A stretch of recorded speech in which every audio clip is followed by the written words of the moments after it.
నమస్కారం, welcome to IT. నేను మీ విజిత. ప్రస్తుతం మనతో పాటు ఉన్నారు ప్రముఖ ఆంకాలజిస్ట్ డాక్టర్ మోహన్ వంశీ గారు, ఒమేగా హాస్పిటల్ నుంచి. అసలు క్యాన్సర్ రావడానికి కారణాలేంటి, క్యాన్సర్ పొల్యూషన్ వల్ల కూడా వచ్చే అవకాశం ఉంటుందా, జన్యుపరంగా కూడా క్యాన్సర్ వచ్చే అవకాశం ఉంటుందా, వంశ పారంపర్యంగా ఇది క్యారీ అవుతుందా, ఇలాంటి మరిన్ని విషయాలు సార్తో మాట్లాడి డీటెయిల్గా తెలుసుకుందాం.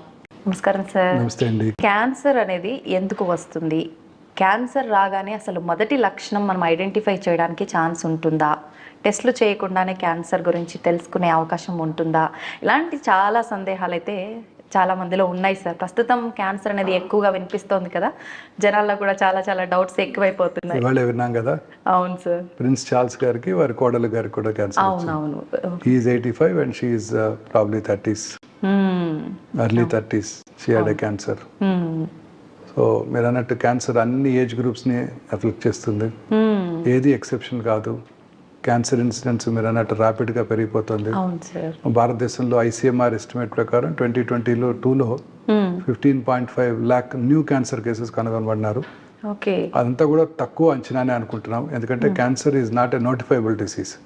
సో క్యాన్సర్ నోటిఫైబుల్ డిసీజ్ కానప్పుడు అన్ని క్యాన్సర్స్ వాళ్ళ నోటీస్కి వచ్చి ఉండకపోవచ్చు.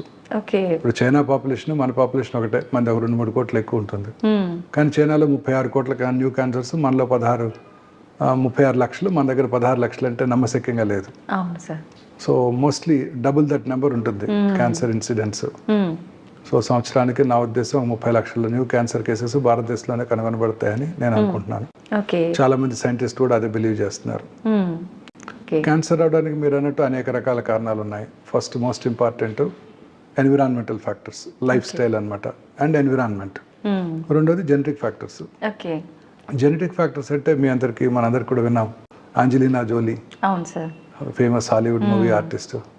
వారి తల్లి గారికి ట్రిపుల్-నెగటివ్ బ్రెస్ట్ క్యాన్సర్ ఉందని తెలుసుకొని వారు చిన్నప్పుడే 30 ఏళ్ళు వచ్చినప్పుడే వారు ఆ genetic testing BRCA1 BRCA2 testing చేయించుకొని వారికి అది పాజిటివ్ ఉందని తెలుసుకొని 100% వారికి బ్రెస్ట్ క్యాన్సర్ వస్తుందని తెలుసుకొని వాళ్ళు 2 బ్రెస్ట్లు 2 ఓవరీలు తీయించేసుకున్నారు 2011లోనే. సో ఆ తర్వాత మనం చాలా రెగ్యులర్గా ఈ టెస్ట్ చేస్తున్నాం మన భారతదేశంలో కూడా.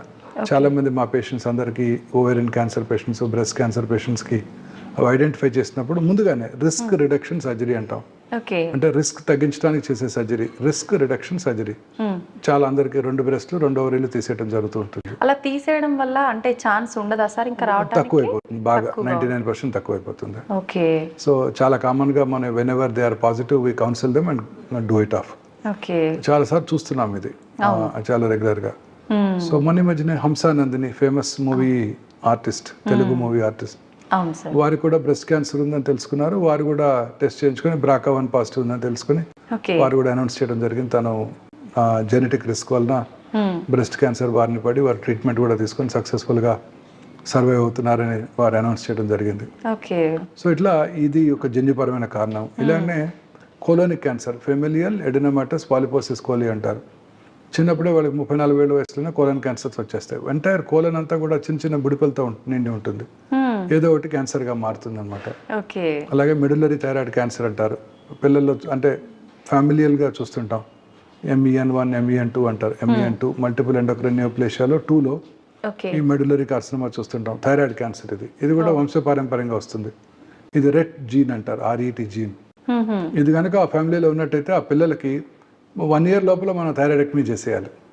1 year లోపల పుట్టిన 1 year లోపల థైరాయిడెక్టమీ చేస్తే ఆ క్యాన్సర్ రాకుండా ఉంటుంది వాళ్ళకి. ఇంకా అసలు ఛాన్సే ఉండదు. సో ఇట్లా అనేక రకాలైన జన్యుపరమైన కారణాల వల్ల మనం క్యాన్సర్ చూస్తున్నాం. ఇప్పుడు సైంటిస్టులు కూడా బిలీవ్ చేసేది అదేనండి, క్యాన్సర్ జన్యుపరమైన మ్యూటేషన్ వల్లే వస్తుంది. జన్యుపరమైన మ్యూటేషన్ అంటే తల్లిదండ్రుల నుంచి వచ్చిందని కాదు. ఇప్పుడు ఇందాక మనం చదివింది జర్మ్-లైన్ మ్యూటేషన్స్, మనం విన్నది అది తల్లిదండ్రుల నుంచి రావచ్చు. అసలు యాక్చువల్లీ క్యాన్సర్ రావడానికి గల కారణం ఏంటి? నార్మల్గా ఎవరో ఒక ఇండివిజువల్ 40 ఏళ్ల vegetarian person, didn't have any habits, smoking, alcohol ఏమి లేదు, ఇంట్లో తప్ప బయట ఫుడ్ కూడా తినరు, ఆఫీస్ జాబ్, పొల్యూషన్ కూడా లేదు, సాఫ్ట్వేర్ ప్రొఫెషన్లో సడన్ గా స్టమక్ క్యాన్సర్ చూస్తున్నాం.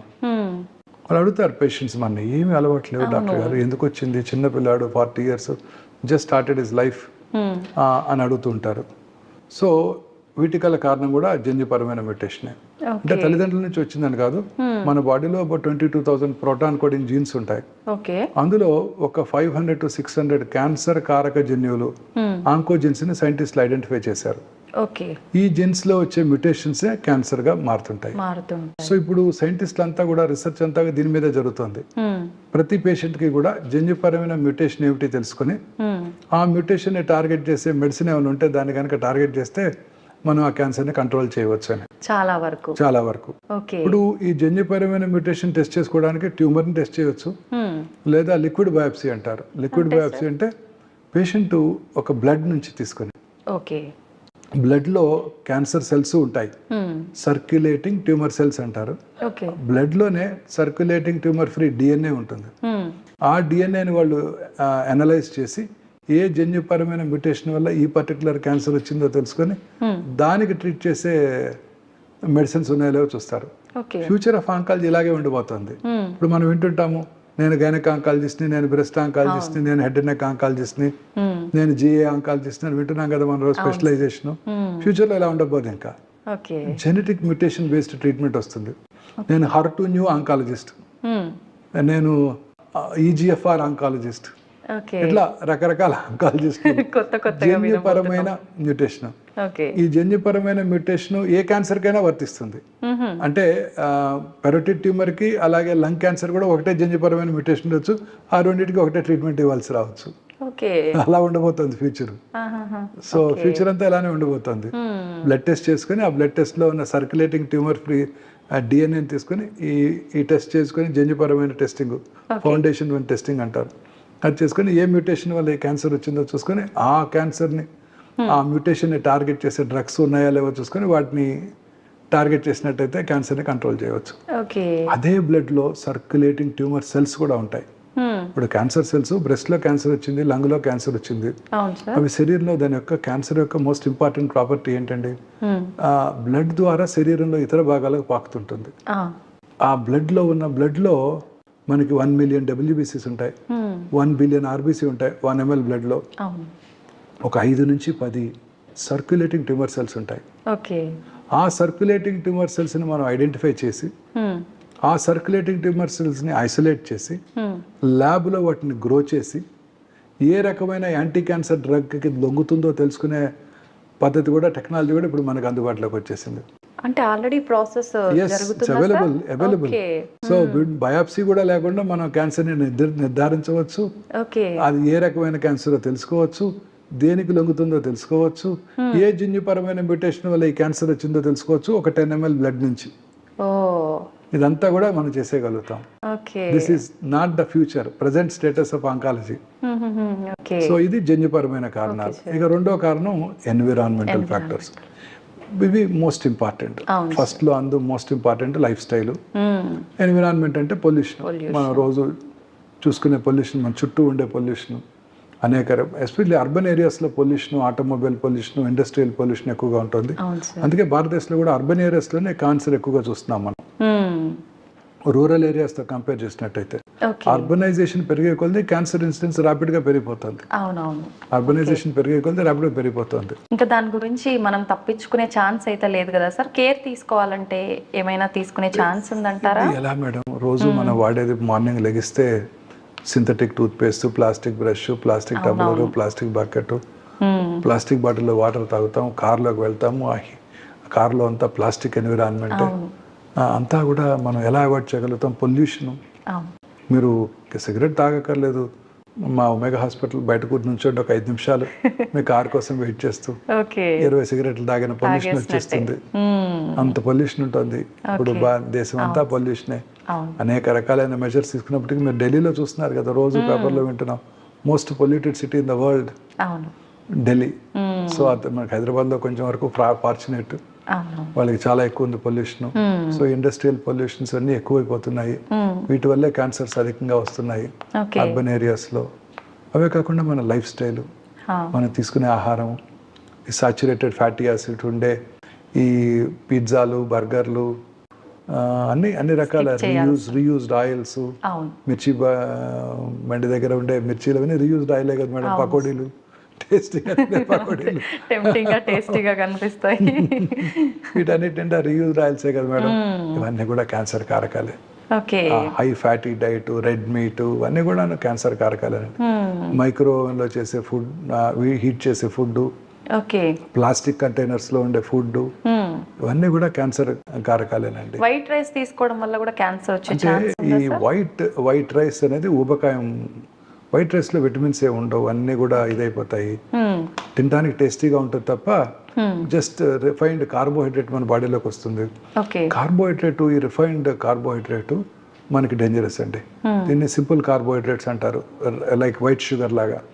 ఇవి రెండు కూడాను మనకు ఉపకారం కలిగిస్తాయి, అనేక రకాలైన ఎలిమెంట్స్ వస్తాయి. ఇవన్నీ కూడా డేంజరసేనండి. Cardiac diseases, coronary artery disease, cerebrovascular accidents, ఇవన్నీ కూడా ఈ వైట్ షుగర్, వైట్ రైస్ వల్ల చాలా ఎక్కువగా ఉంటాయండి. అందుకే చక్కగా మన హ్యాండ్ పౌండ్ రైస్, పార్ బాయిల్డ్ రైస్ లేదా బ్రౌన్ రైస్ అంటాం, ఇవి చాలా సుపీరియర్ అన్నమాట. అలాగే సాల్ట్ ఎక్కువగా తీసుకున్నా కూడాను అనేక రకాలైన ఎలిమెంట్స్, క్యాన్సర్స్ కూడా రావచ్చు. అలాగే వైట్ మైదా తయారు చేసే క్రమంలో అనేక రకాలైన కెమికల్స్ వాడటం జరుగుతుంది దాన్ని వైట్ కలర్ చేయటం కోసం. సో అవన్నీ కూడా క్యాన్సర్ కారకాలు. అవన్నీ కూడా పొటాషియం, బ్రోమైడ్, అనేక రకాలైన కెమికల్స్ వాడతారు. ఇవన్నీ కూడా క్యాన్సర్ కారకాలే. మా రోజు వాడే కలరింగ్ ఏజెంట్స్, మన చైనీస్ డిషెస్ లో వాడే అజినమోటో, అలాగే చిల్లీ 65, వాటెవర్ పన్నీర్ 65, అన్నీ కూడాను కలరింగ్ ఏజెంట్స్. అవన్నీ కూడా డేంజరసేనండి. నిన్ననే విన్నాము, కర్ణాటకలో గోబీ మంచూరి బ్యాన్ చేశారు, మంచూరియన్ ఐటమ్స్ బ్యాన్ చేశారు. కలరింగ్ ఫుడ్ ఏజెంట్స్ అన్ని కూడా డేంజరసేనండి. అదనమాట, ఇవన్నీ కూడా టాక్సిక్ సబ్స్టెన్సెస్. చిన్నపిల్లలకి ఇప్పటి నుంచి అవి పెట్టామంటే వాళ్ళకి పెద్ద అయ్యేసరికి మనం వాళ్ళందరిలో ప్రాబ్లమ్స్ ఎక్కువ అవుతుంటాయి. తర్వాత అదే పీచు మిఠాలో ఉండే రోడమిన్ బి మొన్న తమిళనాడు, పాండిచ్చేరి గవర్నమెంట్స్ బ్యాన్ చేశాయి. కలరింగ్ ఏజెంట్స్, రెడ్ కలర్ వచ్చే ఏజెంట్స్ అన్ని కూడా, అవన్నీ కూడా చాలా డేంజరస్ సబ్స్టెన్సెస్. ఈ లైఫ్ స్టైల్లో ఫుడ్ అనేది మోస్ట్ ఇంపార్టెంట్ అండి. రెండోది దురలవాట్లు. ఈ ఆల్కహాల్ తాగే వాళ్ళు అనేక రకాలైన క్యాన్సర్స్ వస్తాయి. Chronic liver disease, liver cancers, oesophageal cancer, అన్నవాహిక క్యాన్సర్స్, కోలన్ క్యాన్సర్, పెద్ద పేగుల్లో cancer. And it is directly related. అంటే ఎక్కువ ఆల్కహాల్ తాగితే ఎక్కువ క్యాన్సర్ వచ్చే అవకాశాలు ఉంటాయి. అలాగే స్మోకర్స్, స్మోక్లెస్ టొబాకో, స్మోక్ చేసిన 6 సెకండ్స్లో స్మోక్లో, టొబాకోలో ఉండే 400 to 500 క్యాన్సర్ కారక పదార్థాలు, అంటే కార్సినోజెన్స్, అవి మన బ్లడ్లోకి వెళ్ళిపోయి ఆ బాడీలో ఇతర భాగాల్లో, అన్ని లంగ్సే కాదు, యూరినరీ బ్లాడరు, గర్భసించి ముఖద్వారం దగ్గర కూడా క్యాన్సర్ కలిగించగలదు. అలాగే చాలా మంది స్మోక్లెస్ టొబాకో, గుట్కాలు, కైని, తంబాకు ఇవన్నీ అంటుంటారు. ఇవన్నీ నోట్లో తింటాను, నోట్లో నములుతాను, ఊసేస్తాను, నేను దాన్ని లోపలికి ఇంజెస్ట్ చేయను, అది నాకు క్యాన్సర్ కలిగించదని చాలా మంది ఫీల్ అవుతుంటారు. అది నోట్లోనే కాకుండా నోటి యొక్క మ్యూకోజా నుంచి అబ్జర్వ్ చేయబడి శరీరంలో ఇతర భాగాల్లో కూడా క్యాన్సర్ కలిగిస్తాయి. అంత డేంజరస్. చాలా మంది భ్రమలో ఉంటున్నారు. చాలా మంది స్మోకర్స్ అనుకుంటూ ఉంటారు, ఒక 20 years స్మోక్ చేసి ఆపేసి 40 ఏళ్ళు అయింది, ఇంకా నాకు రాదు క్యాన్సర్ అనుకుంటారు. లేదు, ఆ పాపం వెంటాడుతూనే ఉంటుంది. ఎప్పుడో ఆపేసినా వస్తూనే ఉంటుంది.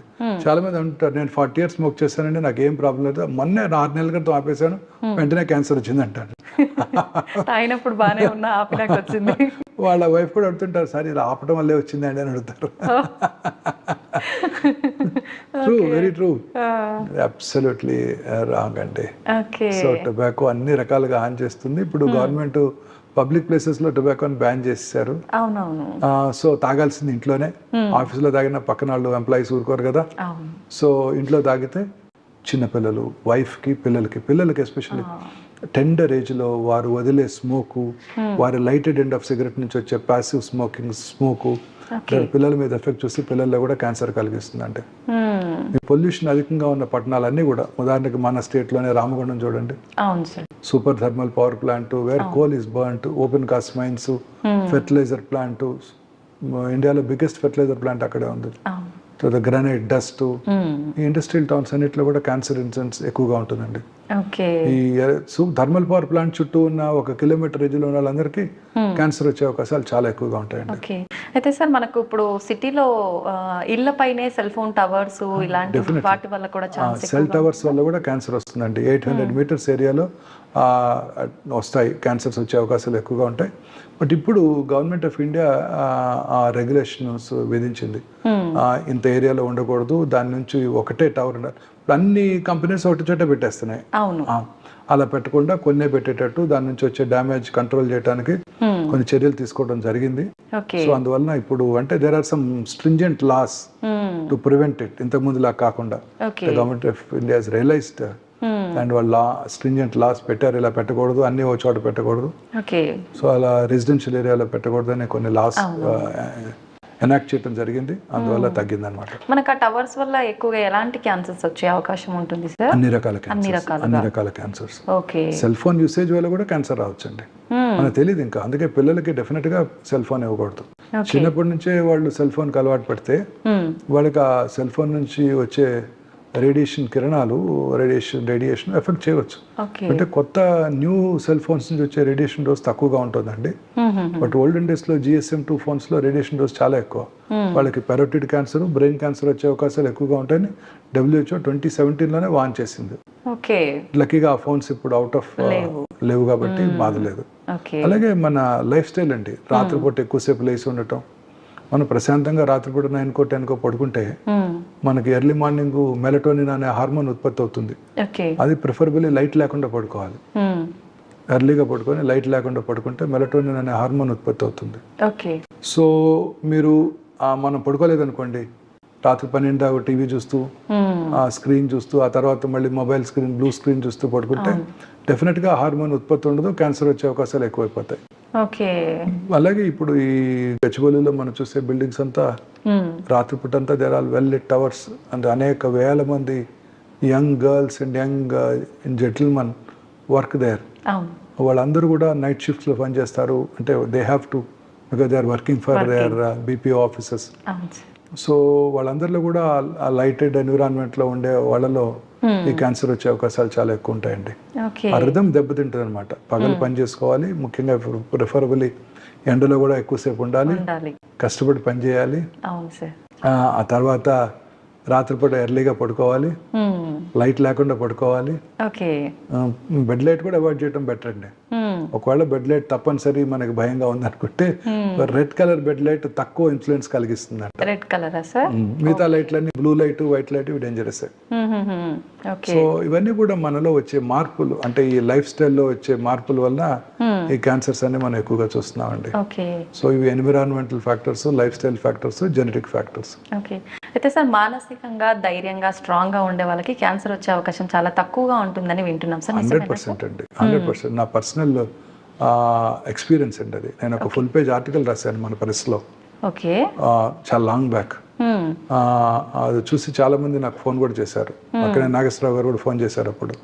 Very correct doctor, I totally agree with you అని భోజనాన్ని పెట్టారు నాకు పిలిచి ఆ రోజుల్లోనే. I totally agree with you. ఆయన సర్జరీ చేయించుకున్నప్పుడు 1984లోనే 83లో చేయించుకున్నారు. ఎన్టీ రామారావు గారి కంటే ముందు చేయించుకున్నారు ఆయన కర్నరీ బైపాస్ హ్యూస్టన్ లో.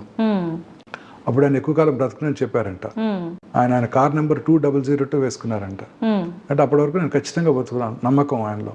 ఆయన స్ట్రిక్ట్ డైట్ అండి, ఆయన అసలు ఏమి తినరు. ఆయన నవధాన్యాలతో చేసిన 2 రొట్టెలు పొద్దున సాయంకాలం తప్ప ఆయన చాలా స్ట్రిక్ట్ గా డైట్ ఎక్సర్సైజ్ మెయింటైన్ చేస్తారు. చెప్పారు వారి డైట్ అంతా కూడా ఆయన అప్పుడు నాకు. సో ఆయన 2012 వరకు బతికేశారు. సో ఆ ఎజెక్షన్ ఫ్రాక్షన్ తక్కువగా ఉన్నప్పటికీ చక్కగా సినిమాలు యాక్ట్ చేసుకుంటూ డాన్స్ చేస్తూ ప్రజలందరి మధ్య ఉంటూ మానసిక ధైర్యం అది ఆయన బిలీవ్ చేశారు మహానుభావుడు. సో మానసికంగా మనం ధైర్యంగా ఉంటే ఏ జబ్బు రాదండి. మన ఇమ్యూనిటీ అంటే మనలోని రోగ నిరోధక శక్తి, మనలో అందరిలో కూడా ఈ మ్యూటేషన్స్ జరుగుతుంటాయి. జెనెటిక్ మ్యూటేషన్ ఇందాక నేను చెప్పాను మీకు. మనలో ఉండే 500-600 ఆంకోజెన్స్ లో మ్యూటేషన్స్ జరుగుతూ ఉంటాయి. బట్ మన body has a mechanism to stop that. ఆ మ్యూటేషన్స్ జరగటాన్ని నిరోధిస్తుంది మన ఇమ్యూనిటీ బాగున్నప్పుడు. మన ఇమ్యూనిటీ బాగుండాలి అంటే మనం ప్రశాంతంగా ఉండాలి, సంతోషంగా ఉండాలి. పూర్వకాలంలో చెప్పేవారు కదా, సంతోషం సగం బలం అని. సో సంతోషంగా ఉంటే ఇమ్యూనిటీ బాగుంటుంది. ఎప్పుడు హ్యాపీగా ఉండాలి. హ్యాపీగా ఉంటే ఏ జబ్బులు రావు. కరోనా రాదు, కరోనరీ ఆర్టరీ డిసీజ్ రాదు, క్యాన్సర్ రాదు. పెద్దవాళ్ళు ఏ మాట చెప్పినా అది మనకు పనికొచ్చే మాటే వాళ్ళకి వచ్చే చెప్పారు. మాటలు చెప్తారు. అవును. ప్రశాంతంగా తొందరగా నిద్రపోయి రాత్రిపూట లైట్ లేకుండా పడుకొని అవును. పొద్దున్నే చక్కగా హ్యాపీగా కష్టపడి పని చేస్తే, అంటే చీకు చింత లేకుండా కష్టపడి పని చేస్తే ఏ జబ్బులు రావు. ఇంతకుముందు ఏ జబ్బులు లేవు కదండి. అవును సార్. ఎక్కడున్నాయి ఇన్ని జబ్బులు? లేవు. 20 ఏళ్ల క్రితం నేను 22 ఏళ్ల క్రితం బసవతారకం హాస్పిటల్ డైరెక్టర్గా నేను టేక్ ఓవర్ చేసుకున్నప్పుడు అదొక్కటే క్యాన్సర్ హాస్పిటల్. ఓకే. అంటే 2 ట్విన్ స్టేట్స్లో ప్రైవేట్లో ఓకే. హార్డ్లీ 40-45 పేషెంట్స్ ఉండేవారు. ఇవాళ 45 హాస్పిటల్స్ ఉన్నాయి. 2 డికేట్స్లో నా కళ్ళ ముందు జరిగింది. ఎక్కడా బెడ్ ఖాళీ లేదు. హాస్పిటల్ పెరిగిపోతున్నాయి, పేషెంట్లు పేషెంట్లు ఎక్కువైపోతున్నారు. క్యాన్సర్ హాస్పిటల్ 45 ఉన్నాయి. దేశంలో ఎన్ని వందల క్యాన్సర్ హాస్పిటల్స్ ఉన్నాయండి. అవును సార్. ఎంత ఇన్వెస్ట్మెంట్ వస్తుంది క్యాన్సర్ ట్రీట్మెంట్ కోసం. అనేక రకాల newer equipment, lot of research. అన్నిటికన్నా ఎక్కువ రీసెర్చ్ క్యాన్సర్ మీద జరుగుతుందండి. ఈవెన్ డ్యూరింగ్ కరోనా టైం, ఆ 2 years కూడా కరోనా మీద కన్నా క్యాన్సర్ మీద ఎక్కువ ఆర్టికల్స్ పబ్లిష్ అయ్యాయి. ఓకే. సో అంత ఉపద్రవం వచ్చినా కూడా cancer is the main this thing. ఎందుకంటే దీన్ని మనం ఇంకా కాంకర్ చేయలేకపోతున్నాం. అనేక రకాల న్యూ క్యాన్సర్స్ వస్తున్నాయి. మనం ఏదో కొత్త మందు కనుక్కుంటున్నాము, ఆ మందుని రెసిస్టెన్స్ కూడా వచ్చేస్తుంది. అంటే cancer cells are much smarter than scientist అండి. They develop mechanism to overcome this thing అనమాట. 3 కోర్సులు కీమోథెరపీ ఇస్తాము, చక్కగా ట్యూబర్ అంతా తగ్గిపోద్ది, చాలా హ్యాపీగా ఉంటాము. పేషెంట్ కూడా చెప్తాం బాగా తగ్గిందండి. ఇంకో 3 కోర్సులు ఇద్దామండి అంటాం. ఇంకో 3 కోర్సుల తర్వాత పెట్ స్కాన్ చేస్తే పెరిగిపోద్ది. ఎందుకని సార్ అట్లా? అది డెవలప్ రెసిస్టెన్స్. ఓకే. అది సో ఒక సీనియర్ సర్జన్ చెప్పారు, డాక్టర్ ఎస్ఎస్ రెడ్డి గారని, very famous man surgeon. Osmania medical college principal గాను సూపరింటెండెంట్ గాను చేశారు. Well reputed surgeon. The unpredictable biological behaviour of the cancer makes the most predictable treatment unpredictable. అంటే దాని behaviour ఎలా ఉంటుందంటే ఎంత మంచి ట్రీట్మెంట్ ఇచ్చినా రిజల్ట్స్ ఎలా ఉంటాయో చెప్పలేము. మన చేతుల్లో ఏమీ లేదు. ఓకే. రూపు మార్చేసుకుంటుంది, ఎలా బిహేవ్ చేస్తుందో తెలియదు. అందుకనే అందుకే సైంటిస్టులు అంతా దీని మీద వర్క్ చేస్తున్నారు. అంతా జెనోమిక్స్, జెనెటిక్ మ్యూటేషన్స్. మొన్నే విన్నాం ఒక breaking news. 25 rectal cancer patients 4th stage వచ్చిన సింపుల్ డ్రగ్ ఇమ్యూనోథెరపీ, జోస్టెరులుమాబ్ అనే డ్రగ్ ఎండోమెట్రియల్ క్యాన్సర్ వాడతారు. వీళ్ళకి ఇవ్వడం జరిగింది USA లో. 25 మంది క్యూర్ అయిపోయారు. అఫ్ కోర్స్ కొన్ని క్రైటీరియా ఉన్నాయి. మైక్రోస్టాటిలైట్ ఇన్స్టెబిలిటీ అనేది హైగా ఉండాలి వాళ్ళతో. ఇమ్యూన్ థెరపీకి లొంగుతుంది. ఇమ్యూన్ థెరపీకి లొంగుతున్నట్టయితే మనం ఇమ్యూనోథెరపీ ఇస్తే మన ఓన్ ఇమ్యూనిటీ పెరిగి ఆ క్యాన్సర్ని టార్గెట్ చేస్తుంది. సో ఫ్యూచర్ ఆఫ్ ఆంకాలజీ ఇలానే ఉండబోతోంది. టార్గెటెడ్ థెరపీలు, ఇమ్యూనోథెరపీలు అంతా కూడా. Surgical oncologist will be out of work. మాకు పెద్దగా పని ఉండదు. ఇప్పుడు క్యాన్సర్ అంటే మనం ఫండ్ సర్జరీ చేస్తారా, సర్జరీ చేసే స్టేజ్లో ఉందా, రాడికల్ సర్జరీ చేస్తారా, చేసిన తర్వాత కీమోలు, రేడియేషన్ ఉంటాయా, ఇంకా ఫ్యూచర్లో ఇలా ఏమి ఉండబోదు. ఫ్యూచర్ అంతా రాగానే పేషెంట్ ఆఫీస్కి రాగానే బ్లడ్ తీసుకొని, డాక్టర్స్ ఆఫీస్లో బ్లడ్ తీసుకొని క్యాన్సర్ సెల్స్ని ఏ రకమైన క్యాన్సర్ ఉందో సర్క్యులేటింగ్ ట్యూమర్ సెల్స్ని ఐడెంటిఫై చేసి దాని ల్యాబ్ టెస్ట్కి పంపించి ఏ డ్రగ్కు లొంగుతుందో తెలుసుకుంటారు. ఇటు పక్కన cancer circulating tumour free DNA తీసుకొని మ్యూటేషన్ టెస్ట్ చేయించుకుంటారు. చేయించుకొని ఆ మ్యూటేషన్ టార్గెట్ చేసే మెడిసిన్స్ ఏమైనా ఉంటాయో చూసుకుంటారు. ఇలా ఫ్యూచర్ ఆఫ్ ఆంకాలజీ మారిపోబోతోందండి. Next 10 years to come I'm sure we will conquer this cancer. కొంచెం టెన్షన్ నుంచి బయటపడొచ్చు సార్ పేషెంట్స్ కూడా. కీమోథెరపీ, రేడియేషన్ అనేసి. కరోనా రాలేదా, ఎంత డిస్టర్బ్ చేసేసింది లైఫ్ ని. అవును సార్, చాలా. ఏ డిసీజ్ ఎవరు మన పిల్లలు నమ్మను కూడా నమ్మరు. ఓ కరోనా వచ్చినప్పుడు మనం కూడా స్పెయిన్ లో ప్లేగ్ వచ్చి 38 లక్షల మంది చచ్చిపోయారు అలా వింటూ ఉండేవాళ్ళం. అలాగే పిల్లలకి మన ముందు జనరేషన్ లో కరోనా వచ్చి లక్షల మంది చనిపోయారు, ప్రపంచం మీద కోట్ల మంది చనిపోయారు అనుకుంటూ ఉంటారు.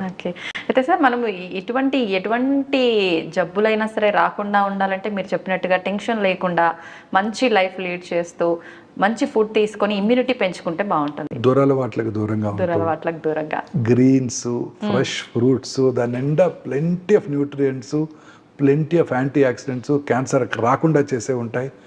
Fresh vegetables, kiwi fruit, dragon fruit తినక్కర్లా, మన ఊళ్ళో దొరికే బొప్పాయికాయ, రేగికాయలు, న్యాచురల్ ఫ్రూట్స్ మన దగ్గర దొరికే, ఆకుకూరలు, పాలకూర, ఓకే. తర్వాత గ్రీన్స్ వెజిటబుల్స్ ఎక్కువగా తీసుకుంటూ ఈ రెడ్ మీట్కి దూరంగా ఉంటూ. యాక్చువల్గా నాన్ వెజ్ తినే వాళ్ళలో ఎక్కువగా వస్తుంది అని వింటున్నాను సార్, నిజమేనా సార్? తప్పకుండానండి, రెడ్ మీట్ తినే వాళ్ళ క్యాన్సర్ ఎక్కువ వస్తుంది. ఓకే. రెడ్ మీట్కి దూరంగా ఉంటూ రెగ్యులర్గా ఎక్సర్సైజ్ చేస్తూ దురలవాట్లకు దూరంగా ఉంటూ ఓకే.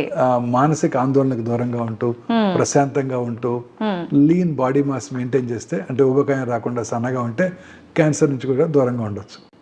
పర్సనాలిటీ కూడా క్యాన్సర్ కి. ఊబకాయం ఉన్న వాళ్ళు అనేక రకాల క్యాన్సర్స్ వస్తాయండి.